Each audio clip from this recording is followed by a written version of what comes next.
Hi everyone, and welcome to the 36th episode of Bookseller Bill versus the Insurmountable to-be-read pile. So my to-be-read pile that I am trying to work my way through, this is what I've done so far. I'm doing pretty good. I have this little stack left, of which we are going to talk about this one today. The Bright Lands. This is by John Fram. It's coming out from HarperCollins in July, supposedly. So hopefully it's still coming out in July.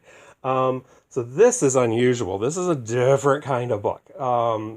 I guess I would call it a suspense horror novel. Definitely horror is involved, but it's so different. So it begins with a man, he used to be the quarterback, or he used to be a star athlete, but in tennis, and his little brother is a quarterback. This is Texas, by the way, so Texas and football, if y'all know anything about that. So the football team is doing really well. His little brother is the quarterback, and his little brother starts sending texts saying, I got to get out of town, and this place is killing me. You don't understand. So the minute he comes back into town, his little brother turns up dead with his throat slit on the side of the road in a ditch. Suddenly, everyone in town starts having bad dreams, and everyone is covering up something. So it's really good. There are all kinds of twists and turns. It's more like a murder mystery for the first half, and then things start getting a little weirder and a little weirder. I mean, the hints are all there in the first half. John Fram, he plays fair, so it's not like he springs the supernatural on you suddenly. But when the supernatural comes, you understand it. And by the last 100 pages or so, this thing goes full out cosmic horror and becomes really creepy, scary. So, and violent. So if you're averse to violence or kinky sex, because some of the stuff that happens in this is a little wild, that might not be the book for you. But for everyone who's a little adventurous, this is different. It's fascinating.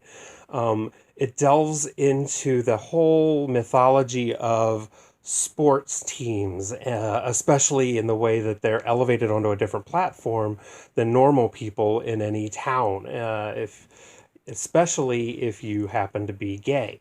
So the lead character who comes back to town is gay, and he was exposed when he was a teenager when somebody sent nude pictures of him to everyone in town. Even though it was child pornography, nobody was ever found. Nobody was ever prosecuted. And the way the town deals with people who are different is the crux of the mystery and the mythology behind this. He does play a little bit with some of the ideas with H.P. Lovecraft, although done in a very different way, and one in which Lovecraft probably would not approve, which is a good thing. So everyone... this is going to be a big book in the horror community this year, and if you're into queer literature of any kind, it's also very good. I'd put it like if Friday Night Lights had been written by Peter Straub or Clive Barker. It's that kind of feel, but it's really, really good. Don't start it late at night because it's very long. It's almost 500 pages long, but you zip right through it. It's a really fast read. So until next time, this is a good one. And I'm going to put it in the pile, which is getting nice and large. I'm so proud of myself. And it does look like we're going back somewhere in the next couple of weeks.